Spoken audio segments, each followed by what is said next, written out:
진짜 2015년의 마지막 주일입니다. 시간 참 빠르죠? 1월 4일날 첫 주일 예배를 드렸더라고요. 그리고 오늘이 어느새 52주째 예배입니다. 이제 우리가 2015년에 드릴 예배는 단 한 번 더 남았습니다. 송구영신 예배 남았어요. 돌이켜보면 감사한 일도 있고 또 아쉬운 일도 참 많습니다. 하나님이 하신 일을 돌아볼 때는 감사가 있고요. 저의 한계를 돌아볼 때는 아쉬움이 있어요. 하나님께서 하신 일들을 돌아보는 것은 늘 은혜입니다. 정말 작은 것 하나에도 응답하셔요. 우리를 놓지 않으시는 사랑이 언제 보아도 놀랍습니다.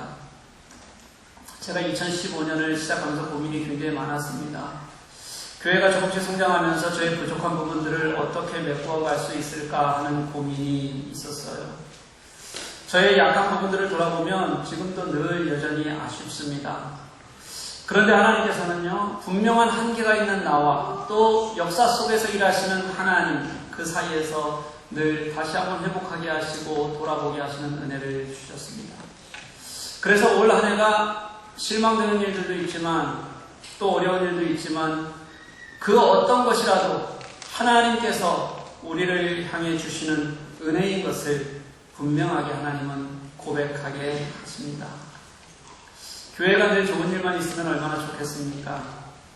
여기 있는 사람들이 전부 다 성숙한 그리스도인이면 훨씬 더 좋을 겁니다. 근데 여러분, 그렇지 않아요. 저는 저를 보면 잘 압니다. 우리가 얼마나 성숙하지 못한 존재들인지 저를 보면 잘 알아요. 사랑하는 여러분, 신앙의 위기가 혹시 어디서 오는지 아시나요? 정말 처음 예배를 드릴 때, 예수를 믿을 때는 사실은 잘 몰라요. 한동안은 내가 예수에 빠지면 그 예수를 알아가는 과정이 굉장히 즐겁습니다. 그런데 어느 정도 예수를 믿으면 그 다음부터는 자신이 세운 신앙의 기준들이 조금씩 생기게 되는 것 같아요. 그런데 안타깝게 또 대부분은 그 기준이 자기이고 그리고 우리 인간적인 것들이 대부분입니다. 그렇게 기준을 세우고 나면 거기에 은혜가 들어갈 공간이 굉장히 많이 사라져 버려요. 그때부터 우리들에게는 신앙의 위기가 오는 겁니다. 저는 교회도 마찬가지라고 생각해요. 교회가 처음에는 실수도 하고 어리숙하기도 하고 그렇습니다. 저는 그래도 괜찮다고 생각해요. 그런데 시간이 지나면서 교회도 여러 가지 기준들이 생기게 되고 거기에 맞추어 가게 됩니다. 그런데 그 기준이 무엇이냐가 너무 중요해요. 그 기준이 사람이라면, 나라면, 내가 경험한 것이 다라면 그때부터는 분명히 문제가 생깁니다. 그래서 교회는 사람이 아니라 하나님의 성품이 기준이 될 때 그게 진짜 교회가 될 수 있다고 저는 그렇게 확신합니다. 내가 가지고 있는 생각이 교회를 바르게 이끌어가는 것은 아니라는 겁니다. 목회자를 말해보면 이래요. 목사 중에 가장 못난 목사가 은혜를 의지하지 않고 사람을 의지하는 목사입니다. 또 하나님이 하실 일을 기대하는 것이 아니라 그게 먼저가 아니라 어떻게 내가 잘 계획해서 이 일을 해볼까 이런 궁리를 먼저 하는 목사가 가장 멍청한 목사입니다. 그런데 제가 좀 그런 편이에요. 저는 미리 준비하고 깔끔하게 계획하고 잘 해내고 하는 것에 탁월한 재능을 가지고 있습니다. 저는 김태현 전도사처럼 잘생겼다는 말도 못 듣고 학창시절에 인기도 없었고 일이라도 잘해야 되잖아요. 그래서 열심히 일 잘하는 법을 배웠습니다. 그런데 그러다 보니까 그게 자꾸 기준이 되는 거예요. 잘하고 못하고의 기준이 생기게 되고 판단이 생겨요. 또 그게 되었느냐 되지 않았느냐에 따라서 좋기도 하고 속상하기도 하고 그렇습니다. 이렇게 내 성격이 기준이 되다 보니까 이런 목회를 하니까 교회가 제대로 되겠습니까? 그래서 제가 2015년 들었으면서 세운 목표가 있었어요. 기도하는 게 뭐냐면 제가 좀 무너져 내리자 하는 거였습니다. 내가 무너져야지만 그 자리에서 하나님이 일하신다는 것, 그것을 한번 내가 좀 절실하게 경험해보자. 그런데 하나님께서 정말 왕창 무너지게 하셨어요. 완전히 밑바닥을 보이셨습니다. 제가 잘할 수 있다고 생각한 곳에서조차 한계가 무엇인지를 분명히 드러내게 하셨어요. 목회는 영적 리더십 없이는 다른 어떤 것도 제대로 세울 수 없는 것이라는 것을 분명하게 보여주셨습니다. 목회적인 갈등으로 더 내려갈 바닥이 없었으면 좋겠다 할 정도로 심적인 어려움이 많았습니다. 어떤 때는 내가 지금 설교자로 서 있는 것이 맞나?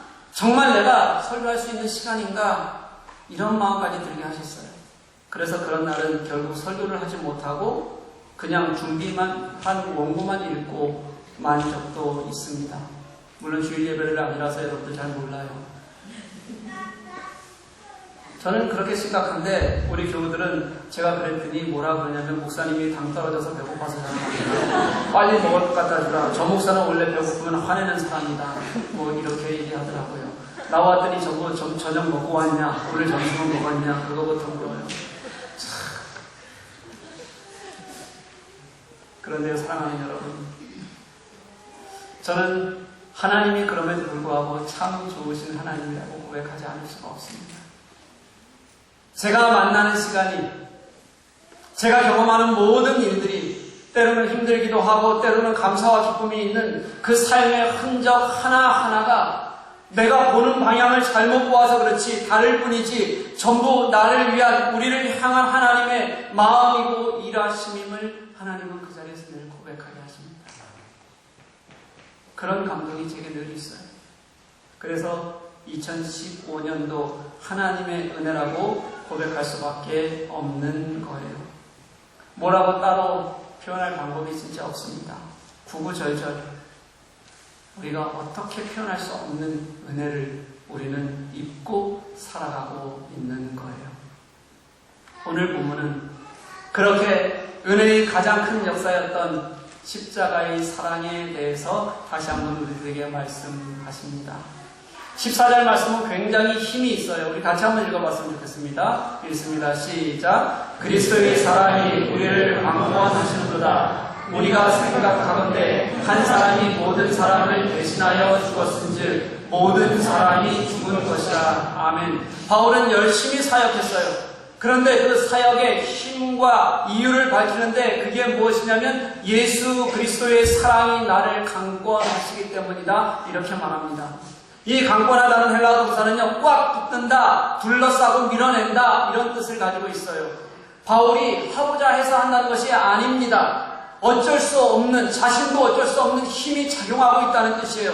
빙 둘러싼단 말이죠. 그리고 막 밀어내는 거예요. 그런데 어떻게 하겠어요? 그냥 해야죠. 안 할 방법이 없습니다.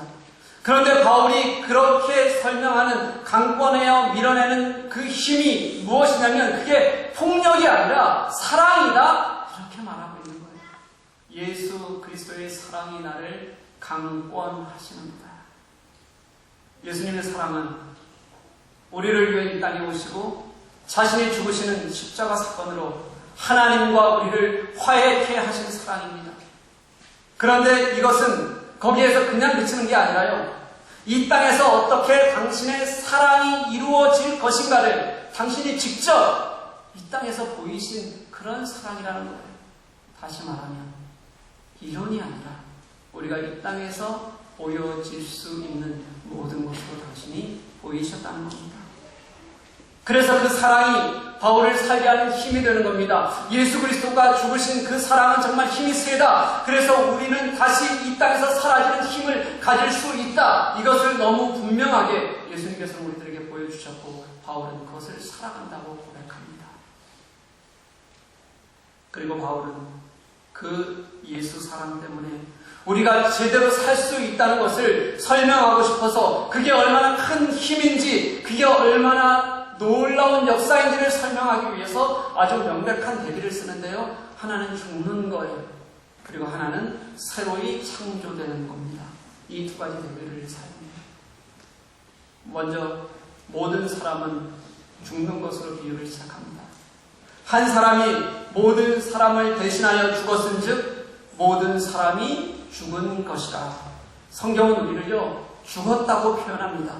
그런데 무엇이 죽은 것이냐면 죄에 대하여 죽었다 이렇게 말씀하세요. 우리 죄가 예수 그리스도의 십자가로 말미암아서 사함을 얻었다는 의미입니다. 하나님은요, 자신의 영광보다는, 자신의 높으심보다는 모든 사람이 당신과 화해하시는 것을 훨씬 더 중요하게 생각하셨어요. 그래서 하나님이 이 땅에 오셔서 모든 사람을 위해서 모든 사람의 죄를 대신하여 그렇게 죽으신 겁니다. 바울은 그리스도인이 이 땅에 살면서 변해야 되는 이유를 설명할 때 너무 중요한 동기를 말하는데요. 그게 바로 예수 그리스도의 자기 희생적인 사랑이라는 겁니다. 이 사랑은 모든 것을 넘어요. 예수께서는요, 당신의 이 자기 부정과 희생을 통하여서 그래서 우리들에게 그 사랑을 보여주신 분이기 때문에 그래요.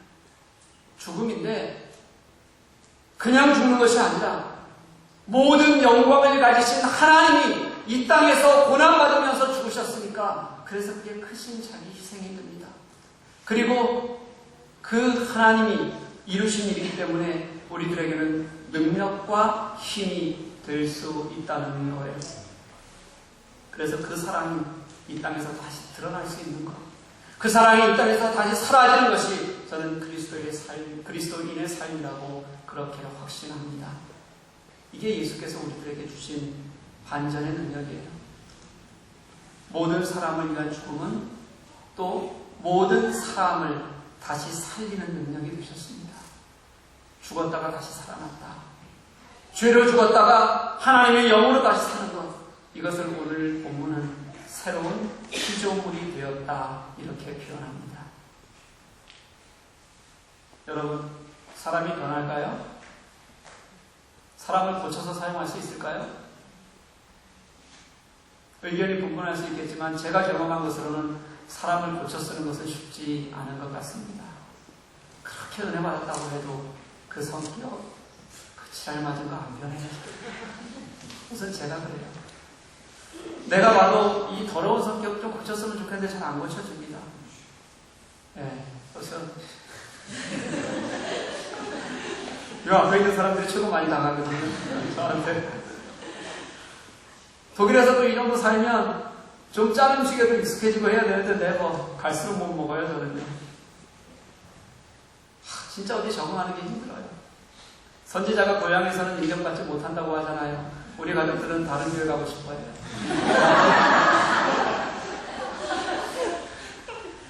뭘 고쳐 쓰겠어요, 저는. 그럼 성경에서는 뭐라고 말씀할까요? 인간을 고쳐 쓰는 것은 안 된다고 해요. 안 되니까 예수님께서 오신 것이고, 그 예수님이 죽으신 것이고, 그가 죽으신 것이 우리 모두를 위한 죽음이다. 그래서 우리는 새로운 피조물로 창조된 것이다. 우리는 고쳐 쓰는 것이 아니라 예수의 죽으심으로 완전히 새로운 창조물이 되는 것. 이것이 성경이 말씀하시는 우리의 존재에 대한 설명이라는 거예요. 그렇게 내 존재가 예수로 인해서 완전히 새로운 창조물이 되었다고 고백하는 곳에서 우리는 참된 변화를 가질 수 있는 겁니다. 그러니 이제 16절이 분명해진 것 같아요. 그러므로 우리가 이제는 어떤 사람도 육신을 따라 알지 아니하노라. 비록 우리가 그리스도도 육신을 따라 알았으나 이제부터는 그같이 알지 아니하노라. 이제 우리는 육신적인 판단 기준을 따르지 않는다는 겁니다. 우리의 육신적 삶 때문에 예수님께서 죽으셨어요. 그러니 이제는 우리의 시각이 완전히 바뀌는 거예요. 육신적이라는 것은 왜곡된 인간의 본성이 살아있다는 것을 말합니다. 자기 중심적인 아집이 너무 크다는 거예요. 그런데 우리가 이제는 그렇게 이전에 판단하던 행위가 그리고 생각이 옳지 못했다는 것을 내가 예수의 죽으심으로 인해서 깨닫게 된다는 겁니다. 이런 상황을 성경은 우리가 예수 안에 있음으로 인해서 새롭게 된 피조물 이렇게 부르는 겁니다. 바울은 다메섹으로 들어가는 길목에서 예수님을 만나기 전까지는 완전히 육신적인 판단을 하던 그런 사람입니다. 그게 하나님을 잘 믿는 것이라고 바울은 그렇게 생각했어요, 정말로. 그런데 이제 바울은 바른 신앙이라는 것은요, 무슨 능력이 있는 것이 아니라 조건에 있는 것이 아니라는 것을 이제는 알아요. 우리가 새롭게 하는 모든 능력은 오직 예수 그리스도 안에 있는 겁니다. 예수 그리스도가 자신이 직접 죽으심으로 보이신 자기 희생과 그분이 다시 살아나시면서 우리들에게 살게 하는 능력을 주신 것, 그것이 아니고서는 어떤 것도 불가능하기 때문에 그렇습니다. 그것이 아니고서는 우리를 바꿔주지 못해요. 그래서 17절이에요. 우리가 17절 말씀을 같이 한번 읽겠습니다. 시작. 그런즉 누구든지 그리스도 안에 있으면 새로운 피조물이라. 이전 것은 지나갔으니 보라 새 것이 되었다. 아멘. 이제 우리는 예수로 인해서 다시 삽니다. 우리는 이미 새 창조의 자리에 있어요. 그리스도 안에서의 새로운 피조물입니다. 더 이상 우리는 옛것을 붙들지 않는다는 거예요. 그리스도 안에 있다는 것으로 이미 우리는 새 창조의 시작을 우리는 한 사람들이에요. 그게 우리에게는 은혜입니다. 예수 없이는 불가능한 사건, 예수 그리스도로 말미암아 우리와 하나님이 화해하시고 그리고 이 땅 안에서 당신의 삶을 살게 하시려는 그 새 창조의 은혜를 우리는 살아가고 있다는 거예요. 우리가 그리스도 안에 있으면 그렇다는 겁니다. 성경에는 참 많은 이야기들이 있어요. 수없이 많이 어려움에 놓인 사람들이 성경에는 등장합니다. 얼마나 고통스러운지 죽기를 바라는 사람들이 성경에 너무 많이 나와요. 하나님 나를 차라리 죽여주세요 이렇게 얘기해요. 1, 2년이 아니라요. 수십 년을 지독한 병으로 신음하고 살아온 사람들이 성경에는 무수히 많습니다. 사회적으로 손가락질 받으면서 어둠 속에 홀로 신음하며 살고 있는 사람들도 너무 많아요. 육신의 문제뿐만 아니라 정신적인 어려움, 영적 문제에 시달리는 사람들도 무수히 등장하는 것이 성경이에요. 그렇게 보면 성경은 이렇게 문제투성이의 사람들을 다 불러 모아 그렇게 써놓은 책인 것 같은 그런 느낌도 듭니다. 그런데 이 모든 사람들, 모든 이야기에 있는 공통점이 하나 있어요. 그게 무엇이냐면요. 그들이 가진 모든 문제가 예수 그리스도로 말미암아 해결되었다는 것입니다. 이게 성경이 우리에게 말하는 거예요. 아무리 어려운 일도 우리의 상상을 뛰어넘는 기적도 심지어 사람이 다시 살게 되는 은혜도 모두 예수 그리스도로만 가능했습니다. 그래서 이 땅에서 우리를 구원하실 유일한 길 예수밖에 없다고 말씀하시는 것이 오늘 본문의 표현이에요. 예수 때문에 모두가 죄로 죽는 것이고 예수 때문에 우리 모두가 사는 것, 그것이라고 오늘 본문은 말하는 거예요. 이것이 하나님과의 화해입니다. 이것이 새로운 피조물이 되는 거예요.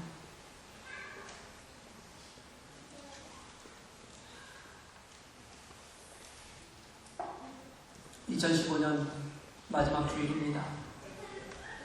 우리 2015년의 이제 끝에서 죽는 것과 새로운 피조물로 창조되는 것의 의미를 같이 한번 잘 돌아보았으면 좋겠어요. 예수의 죽음을 나의 죽음으로 받아들이는 것은 쉽지 않은 겁니다. 우리는 예수가 죽으심으로 말미암아 나를 살렸다는 것에는 우리는 감동하지만 예수가 죽는 것이 우리가 같이 죽는 것이라고 말하는 것에는 침묵합니다. 별로 달가워하지 않아요. 왜냐하면 예수와 함께 죽는다는 것이 말하는 포기와 참음, 인내와 헌신, 우리는 이것을 잘 감내하지 못하기 때문입니다. 그렇게 예수와 함께 죽었다고 고백한 사람들도 맞닥뜨려서 포기해라, 참아라, 인내해라, 헌신해라 하면 얼굴색이 변하는 것이 우리의 모습입니다. 그래서 죽기는 싫고 여전히 유신적인 가치에 매달려 살고 우리는 그렇게 살아가는 거예요. 그런데 사랑하는 여러분, 오늘 말씀은 우리들에게 분명히 말해요. 우리는 이제 더 이상 육신을 따라 살지 않는 사람들입니다. 처음에는 우리가 예수조차도 육신으로 알았는데 이제는 우리는 돌이킨 사람들이에요. 이제는 더 큰 소망, 더 완전한 새로움을 향해 나아가는 그런 존재가 되었어요. 여러분이 그런 존재라는 겁니다. 이제 그 더 큰 소망을 향해서 살아가는 것이 우리의 길이고 우리의 살아있는 가치입니다. 그 가치가 얼마나 크고 귀한 것인지, 하나님이 얼마나 크고 귀한 분이신지 이제는 고백했으면 좋겠어요. 여러분, 그 고백을 가슴으로, 입술로 날마다 고백하는 여러분들 되시기를 소망합니다. 내가 살아온 길은 차라리 육신적인 일이었다는 것을 내가 이제는 정말 솔직히 고백하고, 이제는 예수가 내게 소망이 되게 하겠다라는 그런 분명한 고백이 내게 있다면 얼마나 좋겠습니까? 그게 우리에게 힘이 되고 소망이 되고 그리고 능력이 되게 한다면 여러분 얼마나 잘 갈 수 있겠어요? 사랑하는 교회 여러분, 그때 우리는 마음의 기쁨이 생기는 것을 알게 됩니다. 그때 우리는 정말 여유가 생기고 자유함이 생기는 것도 느끼게 됩니다. 예수에 대한 소망이, 새로운 피조물로서의 은혜가 커지면요, 내가 예수와 함께 죽는다는 것이 예전에는 어려웠는데 쉬워져요. 그리고 그게 하나님과 화해하는 길이라는 것을 기뻐하게 되는 것입니다. 2주 전의 일이에요. 제가 허리가 너무 아팠습니다. 진짜 아무것도 안 했는데 무거운 걸 드는 것도 아니에요. 움직이다가 삐끗하거나 그런 것도 아닙니다. 교회에 오려고 그냥 리모트 컨트롤을 눌렀는데 문 열려고 허리가 아파요. 기적적이죠? 그냥 아프기 시작했어요. 처음에는 정말 잘 움직이지도 못할 정도로 아팠고, 이후에는 정말 끊어질 듯한 그런 통증이 있었어요. 그래도 교회에 와서는 티 덜 내고 예배 잘 마치고 집에 왔는데 통증이 가시지를 않아요. 그래서 여러분, 바르메 플라쉐 아시죠? 바르메 플라쉐를 원래 껍데기에 이렇게 천이 씌워져 있는데 제 거는 천이 없어요. 천이 없고 굉장히 크고 좋습니다. 그거를 이제 허리에 대면서 통증을 이겼어요. 그렇게 한 2번 정도 물을 뜨겁게 갈았습니다. 너무너무 시원하고 그리고 통증이 없으니까 좋더라고요. 그날 2시쯤 넘겨서 이제 한밤중에, 새벽 2시쯤 한밤중에 다시 물을 끓여서 허리에 대는데 허리에 대는 순간 너무 쓰린 거예요. 그래서 무슨 일이 있나 하고 이렇게 봤더니 허리가 화상을 입고 살갗이 다 벗겨졌더라고요. 허리 아픈 통증이 너무 심하니까, 그래서 뜨거운 걸 대고 있으니까 시원한 줄만 알았지 등에 화상이 있는 것은 알지 못했던 겁니다. 그래서 일주일 정도 또 약을 바르고 화상도 이렇게 시간이 지나서 나왔어요. 만약 제가 허리가 아프지 않았다면 화상이 입도록 들지는 못했을 겁니다. 워낙 뜨겁게 느껴졌으니까 그것을 둘 리가 없겠죠. 그런데 통증을 이겨야 되니까 화상을 입는 줄도 모르고 그렇게 되고 있게 되는 겁니다. 이런 생각이 들었어요. 하나가 크면 하나를 이기기 위해서 다른 하나가 아무리 또 나를 해이겨도 내가 잘 모르는 사람이구나. 하나가 크면 다른 하나는 그냥 자연스럽게 그 고통도 이기게 되는구나. 이런 생각이 들었어요. 내가 새롭게 되는 은혜를 깨달으면요, 내가 정말 예수 그리스도 안에서의 소망을 가지면요, 그게 정말 내 속에서 커지면요, 그때 이전에 나의 육신적인 삶이 아무것도 아니었다는 것을, 그 삶은 죽어도 된다는 것을 우리는 알 수 있게 된다는 거예요. 새로운 창조의 기대가, 새롭게 역사하시는 예수의 은혜가 작으니까 오늘 우리는 오늘도 육신의 일이 너무도 크게 느껴지는 것이 아닌가, 그렇게 생각해 봅니다. 사랑하는 교회 여러분, 세상이 큰 걸 저도 압니다. 2015년을 살아보니까 올해도 만만치 않으셨을 겁니다. 시간은 또 왜 이리 빨리 가는지 부여잡고 버틸 수 있는 것도 아닙니다. 그렇게 세상의 힘은 분명히 크다고 저도 생각해요. 그래서 우리는 그냥 그렇게 세상에 끌려가는 것인지도 모르고 포로가 되어서 살아가는 것인지도 모르고 그렇게 세상에 나를 맡겨두게 됩니다. 그런데 사랑하는 여러분, 기억하십시오. 예수께서는 그 모든 크기를 다 감당하시고 죽으신 분이시라는 거예요. 그리고 다시 승리하셨습니다. 예수가 당한 고통이 그냥 고통이 아니라 그냥 나를 위해서 죽으셨다는 것이 아니라 우리가 이 땅에 매여 있는 모든 세상을 대신할 수 있는 모든 악을 대신하는 고통이었고요. 그래서 그가 이루신 승리는 그 모든 것을 이기는 승리였다고 성경은 우리들에게 분명히 그렇게 말씀하시거든요. 우리가 그것을 내 삶 속에서 깨닫지 못하고 그것을 나의 것으로 고백하지 못하기 때문에 우리는 세상에 끌려가는 거예요. 그러니 사랑하는 여러분, 이제 우리가 옛것을 벗어버리고 예수가 죽으심으로 나도 함께 죽었다고 고백하게 되기를 간절히 소망합니다. 그래서 예수 그리스도 안에서 사심을 정말 내가 날마다 소명하는 그런 여러분이 되셨으면 좋겠어요. 이것이 하나님과의 바른 화해입니다. 이것이 예수님이 오신 이유이고 예수님이 죽으신 이유이기 때문에 그렇습니다. 저는 하나님의 일하심을 믿습니다. 순간순간 어떤 환경 안에서도 하나님은 그냥 지나치신 적이 없으십니다. 로마서 7장 24절 말씀을 보면 바울은 오호라 나는 곤고한 사람이로다. 이 사망의 몸에서 누가 나를 건져내랴 이렇게 한탄했는데 바로 이어서 로마서 8장 2절 말씀을 보면 이는 그리스도 예수 안에 있는 생명의 성령의 법이 죄와 사망의 법에서 너를 해방하였습니다. 이렇게 확신을 가지고 대답합니다. 오호라 나는 곤고한 자로다 외칠 때는 내가 육신에 매여 있을 때임을 나타내는 것이라면요, 예수 그리스도 안에서의 성령이 함께하는 해방은 새로운 피조물로서의 역사를 나타냅니다. 엘 샤라이의 하나님, 전능하신 하나님은 여러분의 삶 가운데 늘 함께 하시면서 역사를 써나가시는 분이시기 때문에 그래요. 그렇게 역사하셔서 당신의 마음을 주시기를 원하시고 당신과 화해를 이루시기를 원하시는 그 하나님을 더 크게 보십시오. 그 하나님을 더 가깝게 끌어와서 내 옆에 두십시오. 우리가 예수 안에서 그리스도와 함께 있다는 것의 무한한 은혜를 누리는 여러분 되시기를 간절히 소망합니다. 이것이 당신과 우리를 화목해 하시려 대신 죽으신 하나님의 뜻입니다. 사랑하는 교회 여러분, 우리는 이 2015년을 며칠 남겨두고 있습니다. 마무리해야 합니다. 그리고 2016년을 시작합니다. 그런즉 누구든지 그리스도 예수 안에 있으면 새로운 피조물이라. 이전 것은 지나갔으니 보라 새 것이 되었도다. 우리 죽음의 고백이 새로운 피조물로 다시 사는, 그렇게 다시 또 한 해를 시작할 수 있는 진짜 은혜를 고백하는 여러분이 되시기를 주님의 이름으로 간절히 소망합니다. 찬양하시겠습니다.